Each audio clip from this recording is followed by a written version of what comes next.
Les femmes sont le sexe physiquement plus faible. C'est un fait, mais ce n'est pas une raison pour les sous-estimer. En effet, les femmes peuvent être très dangereuses et de nombreux hommes ont dû apprendre cette leçon à leurs dépens. Aujourd'hui, nous explorons 9 choses qu'un homme ne devrait jamais faire pour une femme. Restez avec nous, car à la fin de la vidéo, je vous donnerai le conseil le plus important. Chers passionnés de stoïcisme, bienvenue de nouveau sur notre chaîne où nous explorons la sagesse intemporelle du stoïcisme et ses applications pratiques dans notre vie quotidienne. La vidéo d'aujourd'hui est spéciale, car nous révélons comment les hommes intelligents devraient se comporter avec une femme. Donc, si vous êtes prêts à cultiver un état d'esprit qui résiste à l'épreuve du temps dans les affaires de cœur, vous êtes au bon endroit. Aimez cette vidéo si vous êtes enthousiaste à l'idée de profiter du pouvoir du stoïcisme dans vos relations.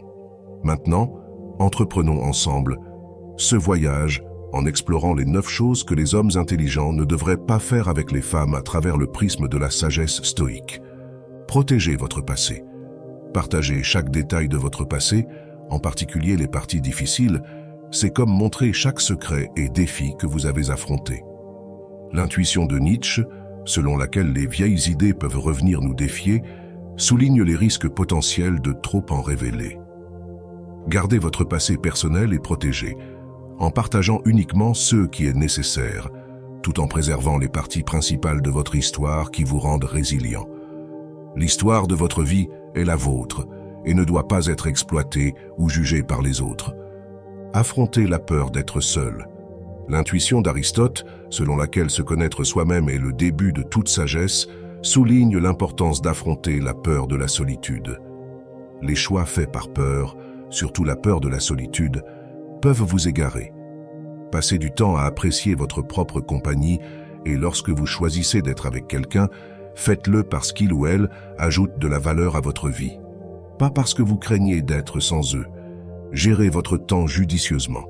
Ne jetez pas votre temps dans un vide en vous concentrant excessivement sur quelqu'un d'autre. Reprenez votre temps car il vous appartient. Établir un équilibre et utiliser votre temps de manière judicieuse dans des activités qui vous apportent du bonheur favorise votre croissance personnelle et nourrissent votre âme. Votre temps est une ressource précieuse. Ne le gaspillez pas avec quelqu'un qui pourrait ne pas en apprécier la valeur. Célébrez vos succès. L'enseignement d'Épictète, selon lequel nous ne devrions pas chercher seulement l'admiration des autres, mais aussi nous admirer nous-mêmes, est un rappel de célébrer nos réussites. Se laisser tellement absorber par le plaisir des autres, au point d'oublier de reconnaître vos propres succès, est une erreur. Chaque progrès, aussi petit soit-il, est une victoire à célébrer. Construire la confiance en soi en reconnaissant ses propres progrès est essentiel pour une vie épanouie. Sauvegardez votre santé mentale. Compromettre votre santé mentale pour quelqu'un d'autre, c'est comme brûler votre maison pour les garder au chaud. C'est dommageable et insensé.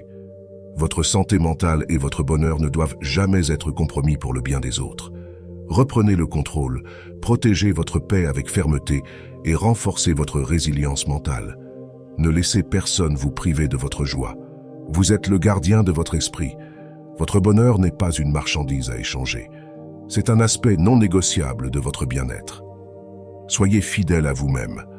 La sagesse d'Albert Camus, selon laquelle il ne faut pas trop se soucier de ce que pensent les autres, résonne avec la philosophie stoïque d'être fidèle à soi-même.